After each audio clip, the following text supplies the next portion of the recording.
हाय दोस्तों, आप सभी को फिर से स्वागत है इसेंशियल इन्फो हब चैनल में।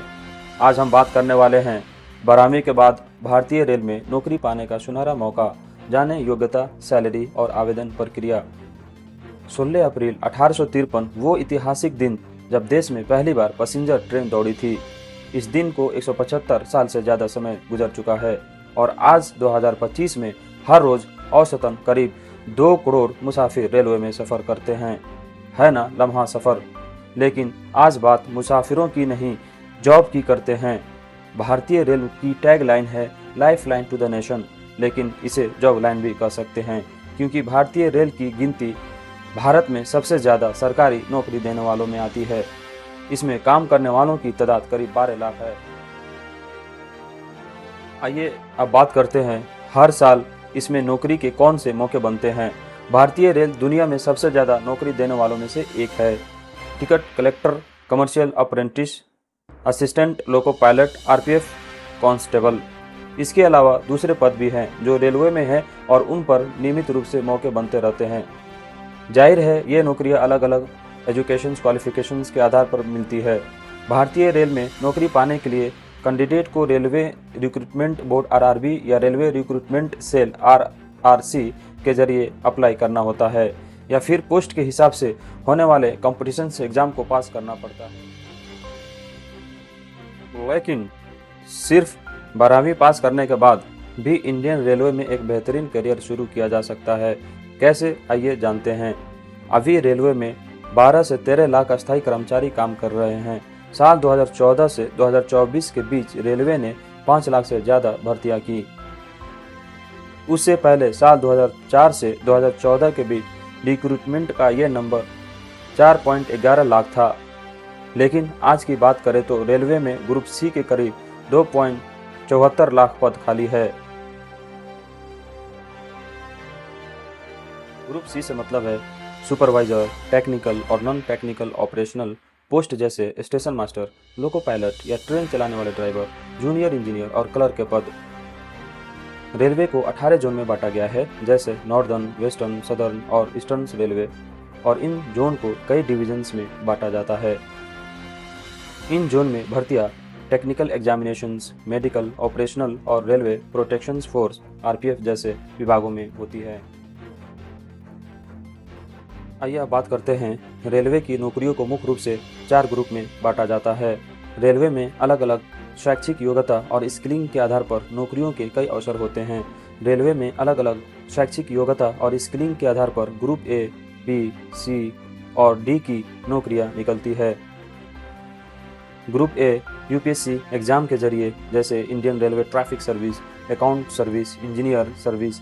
ग्रुप बी, इसके ज़्यादातर पदों पर लोग ग्रुप सी से प्रमोशन पाकर पहुंचते हैं। ग्रुप सी आरआरबी परीक्षा से, जैसे ticket collector, clerk, loco pilot. Group D RRC परीक्षा से 10वीं पास वालों के लिए पद।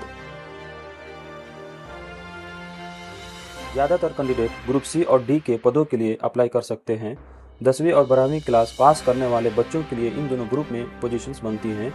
जिन पदों पर 12वीं पास करके नौकरियां मिल सकती है वो है जूनियर क्लर्क कम टाइपिस्ट, अकाउंट क्लर्क कम टाइपिस्ट, कमर्शियल कम ticket clerk, junior time keeper, ticket collector TC, railway constable RPF, station master, कुल नॉन टेक्निकल पद। गुड्स गार्ड, अगर आप साइंस बैकग्राउंड से हैं तो असिस्टेंट लोको पायलट एएलपी और टेक्नीशियन जैसे पद भी हैं। 10वीं पास करने के बाद जो बच्चे इंडस्ट्रियल ट्रेनिंग इंस्टीट्यूट आईटीआई में पढ़ने के लिए जाते हैं उनके लिए रेलवे बढ़िया ऑप्शन है। आइए जानते हैं कितनी सैलरी और क्या क्या सुविधाएं। रेलवे नौकरी में सैलरी के अलावा कई तरह की सुविधाएं मिलती हैं। रेलवे की नौकरियां सिर्फ स्टेबिलिटी ही नहीं देती बल्कि कई सुविधाएं भी देती है। शुरुआती सैलरी 25,000 से 45,000 प्रति माह, सालाना पैकेज 3.5 लाख से 5.5 लाख। इसके साथ मिलते हैं मुफ्त या रियायती ट्रेन पास, रेलवे क्वार्टर में रहने की सुविधा, मेडिकल सुविधाएं, पेंशन। कौन कर सकता है अप्लाई? कहा जाता है कि देश में जहां तक रेलवे लाइन है, रेल कर्मचारियों का संपर्क वहां तक होता है। शैक्षिक योग्यता मान्यता प्राप्त बोर्ड से 12वीं पास, कुछ पदों पर ITI या ग्रेजुएशन जरूरी है। न्यूनतम अंक 50% या उससे ज़्यादा। आयु सीमा आमतौर पर 18 से 30 साल। SC ST OBC PWD के लिए कुछ छूट मिलती हैं। रेलवे भर्ती के लिए कैसे चुने जाते हैं लोग, क्रोनोलॉजी समझ लीजिए। ऑनलाइन आवेदन RRB RRC website. Computer based test CBT, जिसमें GK, maths, reasoning, science, current affair पूछे जाते हैं। Skill test PET, fitness efficiency test, document verifications, medical test. इन सभी स्टेप को पार करने के बाद मेरिट लिस्ट बनती है और उस हिसाब से मौका से करें अप्लाई। नोटिफिकेशंस RRB की आधिकारिक वेबसाइट पर आते हैं। कितनी फीस? 500। CBT 1 देने के बाद 400 वापस मिलते हैं। जरूरी डॉक्यूमेंट्स एजुकेशनल सर्टिफिकेट, पहचान पत्र, फोटो और बाकी डॉक्यूमेंट। अप्लाई करने का पूरा प्रोसेस अब ऑनलाइन होता है। और कैरियर ग्रोथ का क्या?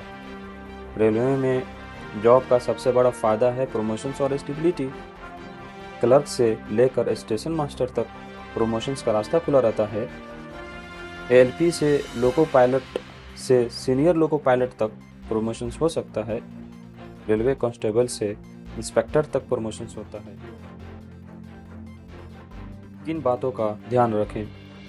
कॉम्पिटिटिव एग्ज़ाम की तैयारी कराने वाले टीचर जीत राणा कहते हैं कि जो भी स्टूडेंट इस एग्ज़ाम में बैठने का मन बनाए, उसके लिए सबसे ज़रूरी है कि वे पिछले साल पूछे गए सवाल पहले ही सुलझा लें। इससे अंदाज़ा हो जाएगा कि आमतौर पर किस तरह के सवाल पूछे जाते हैं। वह कहते हैं कि स्टूडेंट सिलेबस को पूरा करे, फिर हर सब्जेक्ट की अलग अलग प्रैक्टिस करे। ख़ास तौर पर मैथमेटिक्स में प्रैक्टिस की ज़रूरत होती है। हर स्टूडेंट को एग्ज़ाम में बैठने से पहले कम से कम 100 मॉक टेस्ट देने चाहिए। इससे एग्ज़ाम के समय किसी तरह की हड़बड़ी नहीं होती और स्टूडेंट अपने समय का सही इस्तेमाल कर पाते हैं। तो इंतज़ार किस बात का? उठाइए मोबाइल और सर्च करना शुरू कर दीजिए, क्योंकि गाड़ी बुला रही है जॉब के लिए। इसी तरह की खबरों के लिए बने रहें हमारे चैनल के साथ। के लिए धन्यवाद।